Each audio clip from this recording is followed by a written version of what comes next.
Humans are naturally curious, and even as many things change over time, we never lose the ability to question what the world around us is made of. When we were children, our parents, grandparents, and teachers were the ones who made an effort to provide answers to our tireless questions. As we grew up, we discovered numerous other forms of knowledge, not only from people, but also movies, books, music, and of course, places. Each place has a story to be uncovered, and special places tell special stories.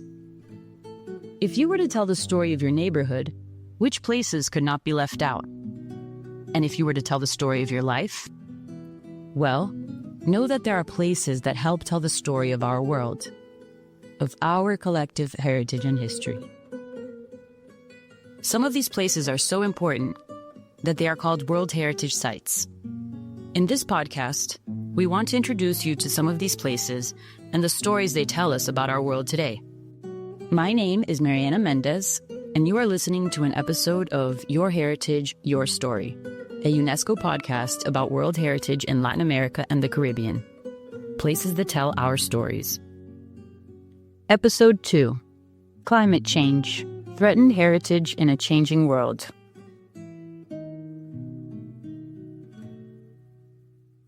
The views and opinions expressed in this podcast are those of individual experts and do not necessarily represent the views of UNESCO or other organizations.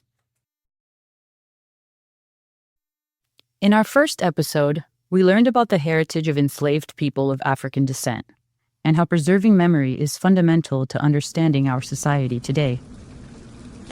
In this episode dedicated to climate change, we will see that the topic of preservation is not just about places, but also about humanity.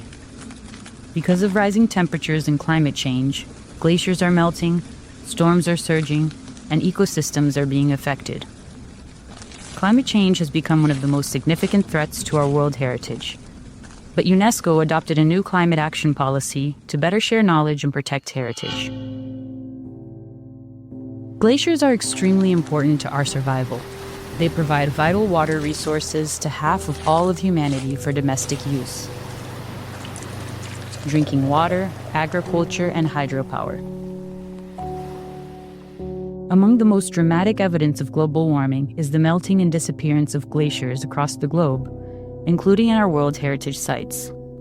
Today, we are going to explore 3 of these sites and see how climate change is altering their landscape, what warnings this phenomenon gives us, and how we can help to preserve these invaluable places.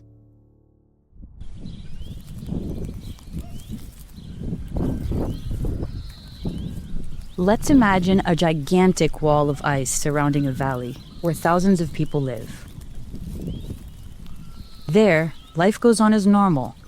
People busy with school, work, their goals, dreams, and desires. And then there's a big bang.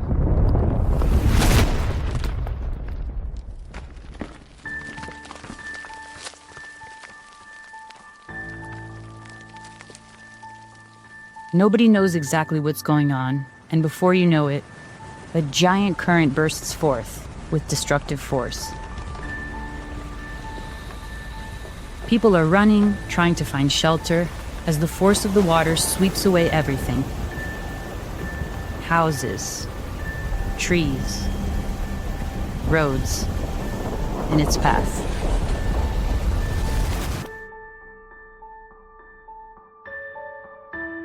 This scene attempts to describe what happens during a GLOF, a glacial lake outburst flood.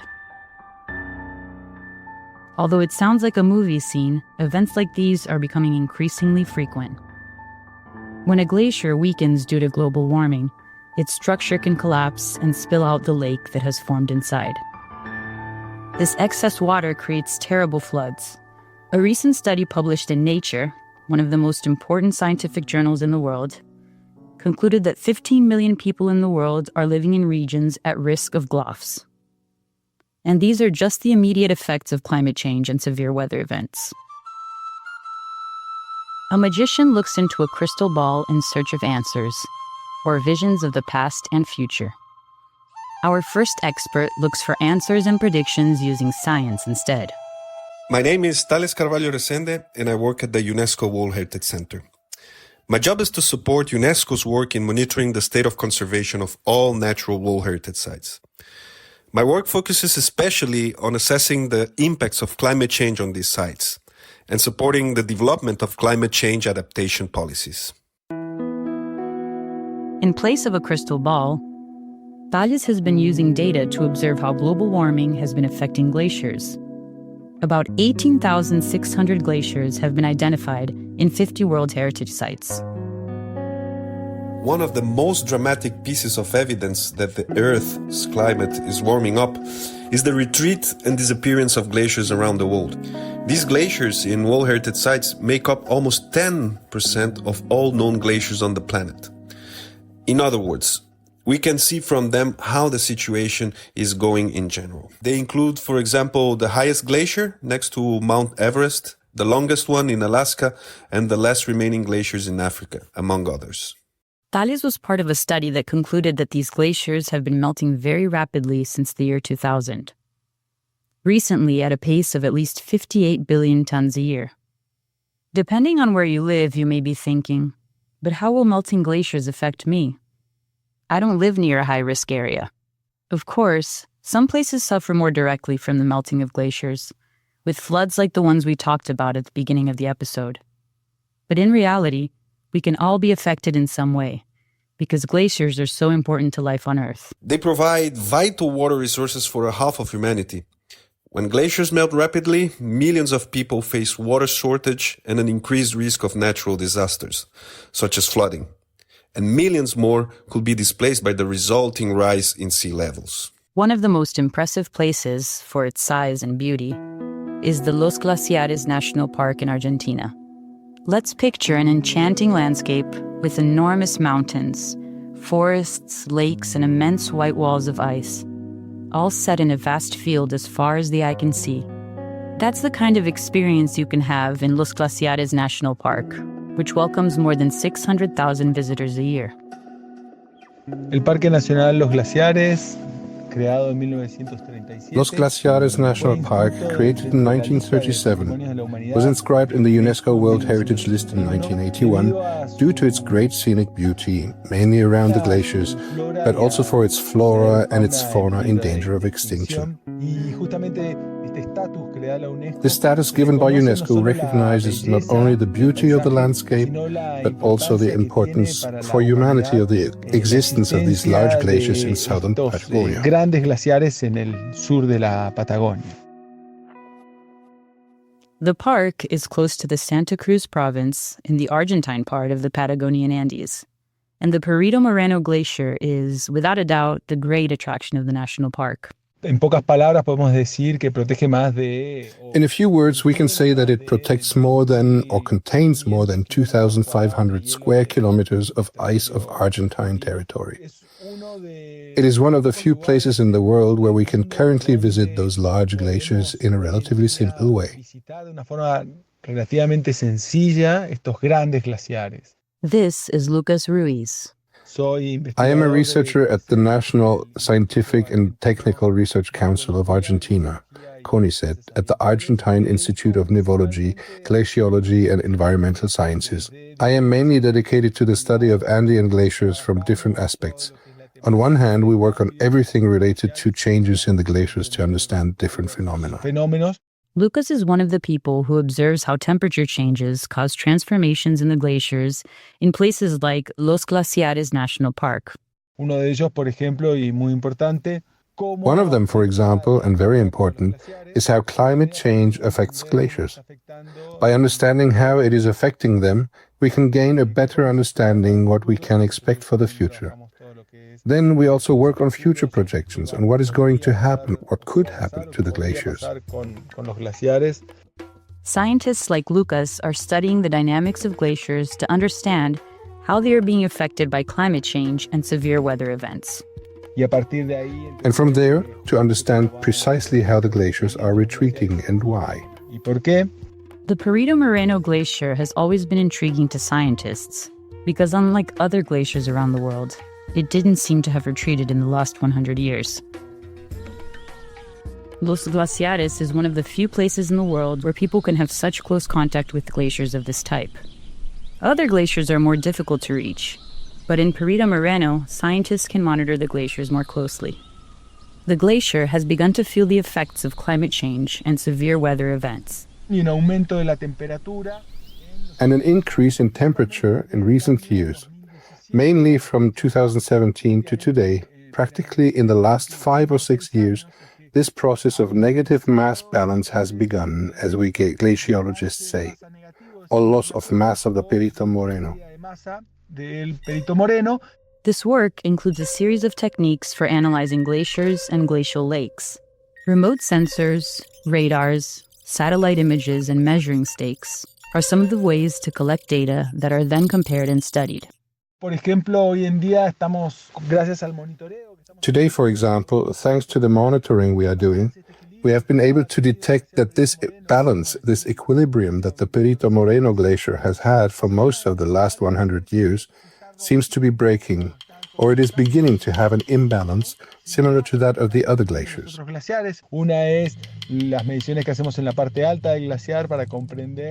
One is the measurements we make in the upper part of the glacier to understand how much snow accumulates on the Perito Moreno glacier. For this we use a ground-penetrating radar, and through it we can calculate the thickness of the snow layer.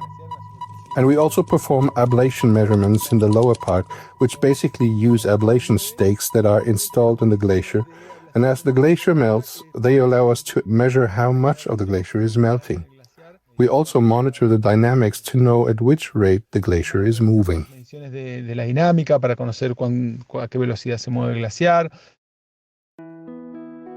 You can learn more about the landscape of Los Glaciares and the World Heritage Sites mentioned throughout this podcast on the UNESCO website. You can find the links in the episode description. When you look at photos of Los Glaciares, it might be hard to imagine that those glaciers are at risk. Listen to Lucas give some examples of how temperature changes are already affecting this World Heritage Site. In the case of Los Glaciares National Park, one of the main issues provoked by climate change is the reduction of the protected glaciers inside the park. It affects the tourism industry because the glaciers are obviously its main asset, but it also affects the normal functioning of the activities carried out in the park. With glaciers shrinking in size and becoming more unstable, all the slopes are more likely to suffer from landslides, rockfalls, and avalanches that can cause major accidents. In addition, the retreat of glaciers forms large glacial lakes that can leak and generate large floods. What they are leaving behind, and especially these large glaciers that we have in Patagonia, is a lot of small lakes, mountain lakes, susceptible to sudden drainage. In other words, when a glacier retreats, in that space, in that valley that was previously occupied by the glacier, there is now a lake, and these lakes are usually unstable because they are not contained. The glaciers of the national park influence the lives of the local population and the ecosystem of the region in various ways. The Santa Cruz glaciers are one of the main sources of water from the Santa Cruz River. About 30% of the river's annual flow is due to their melting. Now imagine that the glaciers occupy a very, very large area. On the Argentine side, there are already the giant glaciers Perito Moreno, Uppsala, and Viedma. But we also count the glaciers in the so-called South Patagonian ice field. This extension of more than 12,000 square kilometers of ice represents the largest ice area in the southern hemisphere outside Antarctica. You can imagine the scale of the problem we will have if these glaciers continue to melt, right? The melting or loss of higher masses on a global scale is one of the major sources of sea level rise. Today we can say that approximately 8% of the sea level rise is the result of melting or mass loss in the glaciers of the Patagonian region, mainly in the South Ice Field. Because of global warming, in some regions, it started to rain more than normal.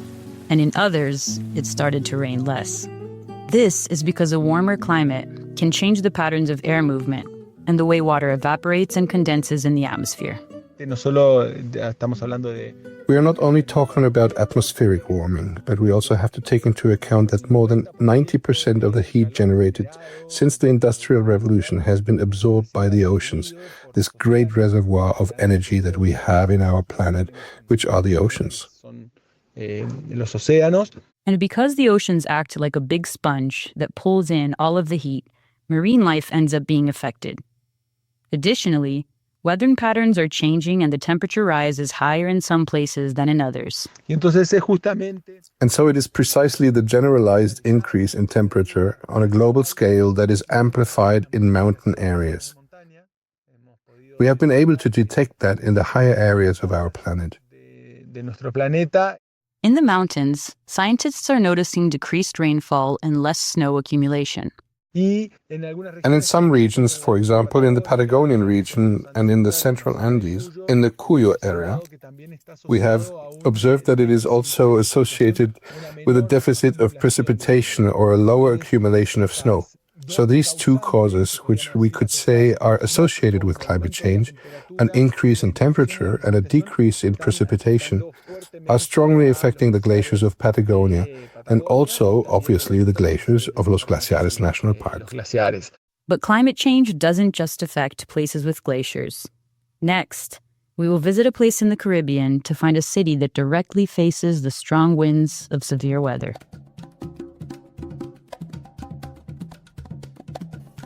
Hi, my name is Kevin Farmer. I am the Deputy Director of Barbados Museum and Historical Society. Incidentally, the Barbados Museum and Historical Society is situated within the historic property that is historic Bridgetown and its garrison. It's inscribed onto the World Heritage List in 2011. Bridgetown is a city that has grown organically, unlike other Caribbean colonial cities. Grew organically, and as such, it more resembles a medieval English town or English village, which means it has winding streets, a serpentine layout, lots of alleyways around which the city grew. Now, as a port city, it's on the coast, and it is linked by a coastal road to a district called the Garrison, which was in fact a military garrison set up by the English in 1780. This was to ensure the protection of the much prized possession of Barbados, whose main port was in fact the capital city at Bridgetown, with Carlisle Bay being the main harbour. About 1 million people visit historic Bridgetown and its garrison every year. Because as a capital city, surrounded by lots of historic buildings and walking the historic streets, one is connected to both food and culture as well as shopping. The visit to the Garrison area, however, is very much a historic visit. You're surrounded by 18th and 19th century military colonial buildings in which there are at least 2 museums, the Barbados Museum and Historical Society and George Washington House. Bridgetown was one of the first places in the Caribbean with a fortified port and played an important role in the expansion of English trade in the Americas in the 17th, 18th, and 19th centuries. The city and its garrison are a rich testimony to British colonial trade and defense in the Caribbean and in the Americas, maintaining its original structure for almost 400 years. It was also part of the transatlantic slave trade. So one may ask, what are the benefits to the people of having this historic property? I think it's multiple benefits. For persons who are new to Barbados, it's an understanding about our history and culture as exemplified by the World Heritage Site of historic Bridgetown and its garrison. But for Barbadians, persons work in the historic property. Some people make a direct living from showcasing both the heritage and culture of the city, whether they're creating walking tours or they have restaurants that are preparing traditional food, or they simply have businesses in the city who are aided by visitors coming in and purchasing from them. So the layers of benefits are many, even down to those people who drive taxis, who provide a mode of transportation. About the cultural significance mentioned by Kevin, it's important to note that Bridgetown was a place where different cultures met. People from Europe and Africa brought their traditions, and as they mixed, they created a unique new culture known as Creole culture. This blended culture is still an important part of Bridgetown today, a place where cultural traditions and heritage are part of the city's day-to-day life. But this place, which saw countless transformations across time, today faces new challenges. And the dangers go beyond storms and hurricanes. But we also exist in the earthquake zone. So we get tremors, there's a potential for tsunamis. To try to lessen the impacts of these disasters, Kevin believes that a broader collaboration that allows the World Heritage Site to recover faster and better after the events is fundamental. And it truly takes not only a village or a nation, but nations to enable us to effectively combat climate change.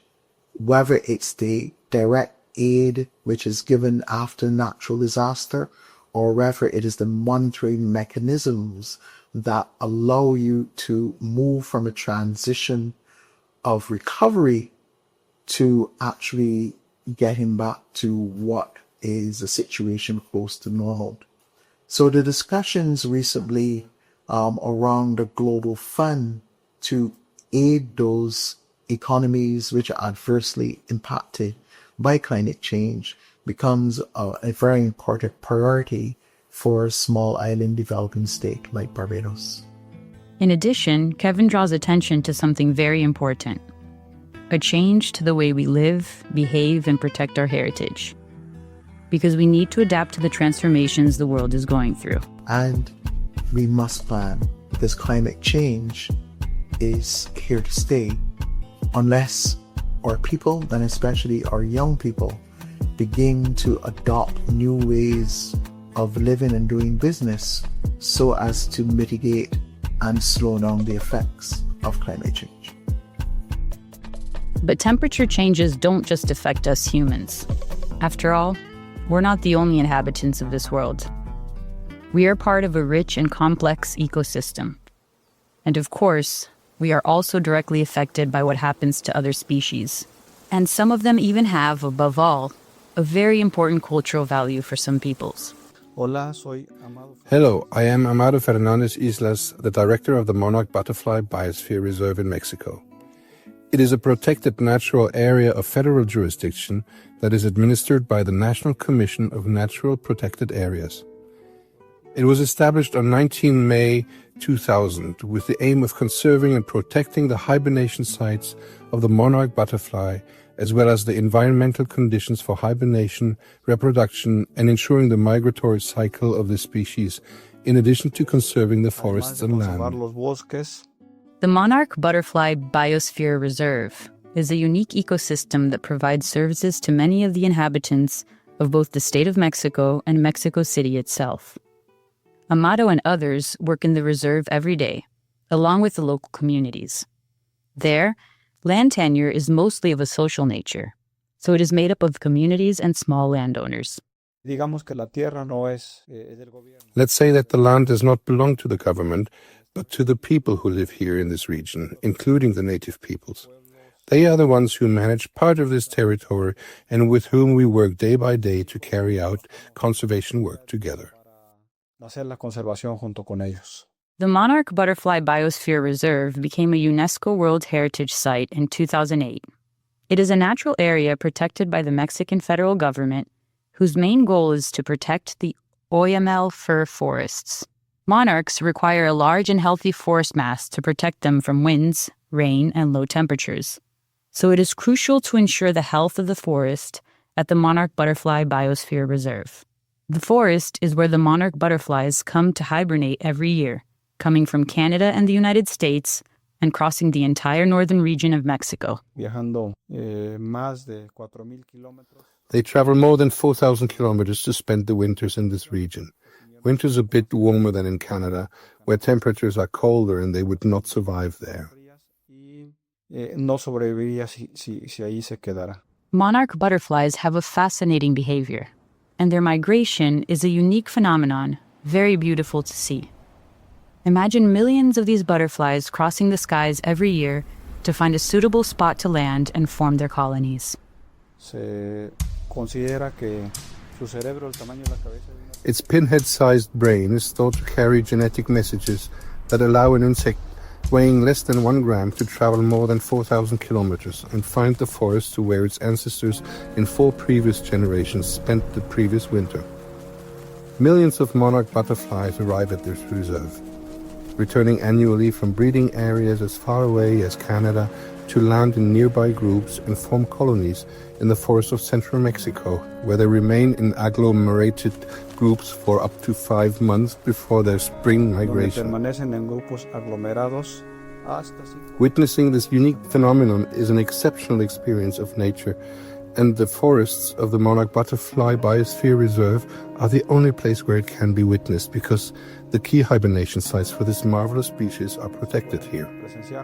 Porque aquí se protegen los sitios claves de hibernación para esta maravillosa especie.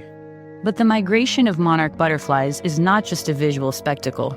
They, like other insects, are extremely important to other species, including us. Insects are the main pollinators of plants.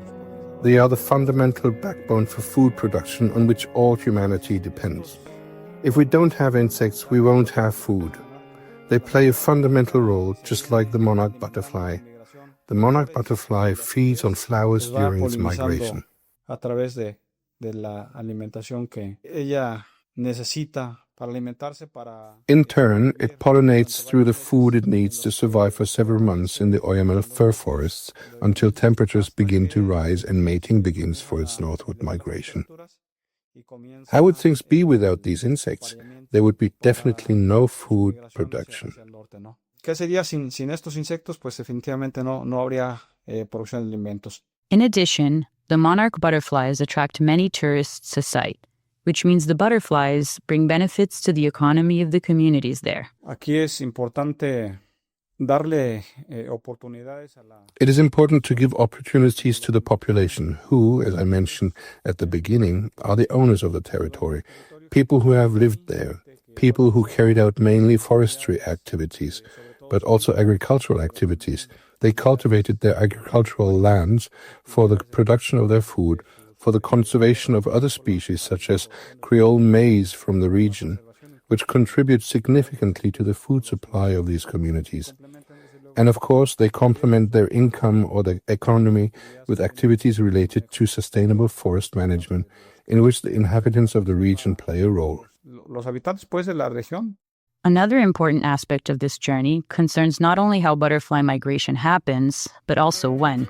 Las mariposas monarcas, pues, siempre llegaban. Monarch butterflies always used to come to these forests on dates very close to the Day of the Dead, which in Mexico is celebrated on the 1st and 2nd of November, when families celebrated their loved ones that at some point passed and that every year come to visit, and every year an offering is made for them to come and enjoy what they liked the most when they were alive.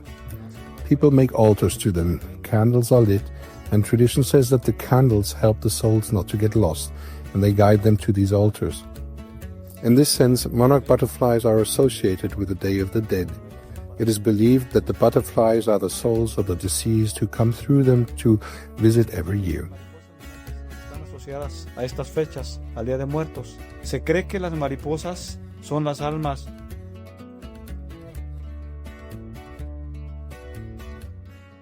It's beautiful to think that the flight of monarch butterflies represents so many things at once: arrivals and farewells, beauty, economy, and cultural value. También las asocian como una especie indicadora de la cosecha.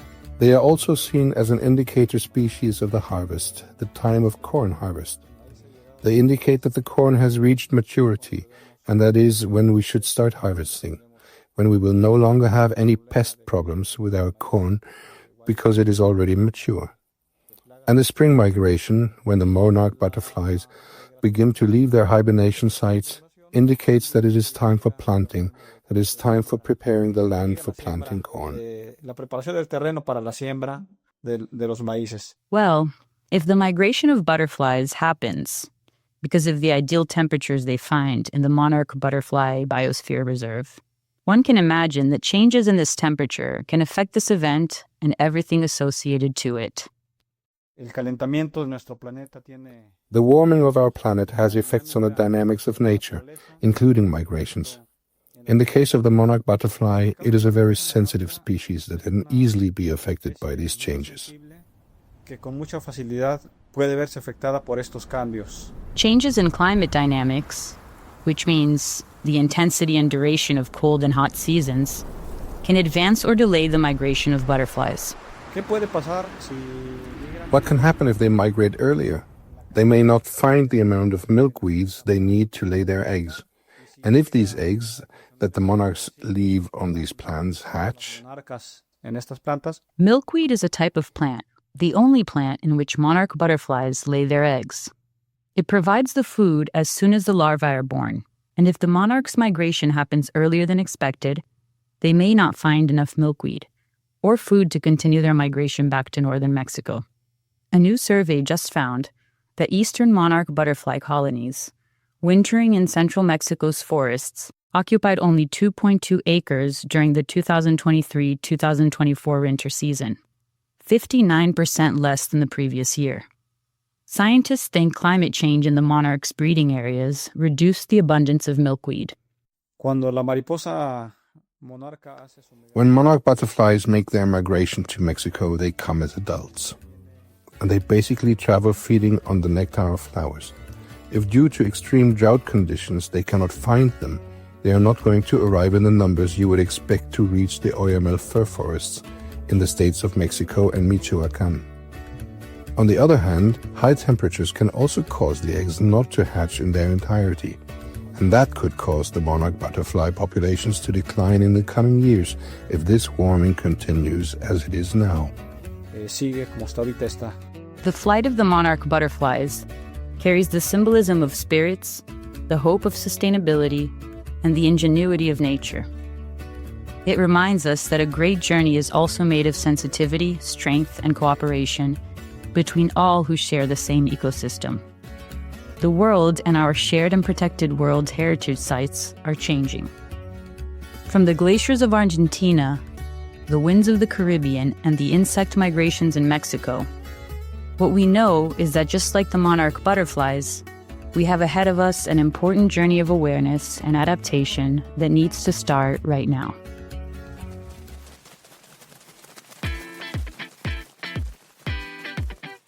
This was the second episode of Your Heritage, Your Story, supported by the Government of Brazil and UNESCO. You discovered how climate change is already impacting some of the most outstanding places around the world, the UNESCO World Heritage Sites. You can find more information on UNESCO's action to address the impacts of climate change on World Heritage Sites by accessing the website whc.unesco.org. I am Mariana Mendez. This episode was produced, edited, and scripted by Ricardo Terto in co-production with Lillian Sais. Production support was provided by Diogo Carvalho. The interviews with Thales Carvalho, Lucas Ruiz, Kevin Farmer, and Amado Fernandez Islas was conducted by Lillian Sais. Coordination was led by Rochelle Roca. The voices of the experts were dubbed by Rochelle Roca and David Stell. The views and opinions expressed in this podcast are those of individual experts and do not necessarily represent the views of UNESCO or other organizations. We'll be back soon. Thank you for listening.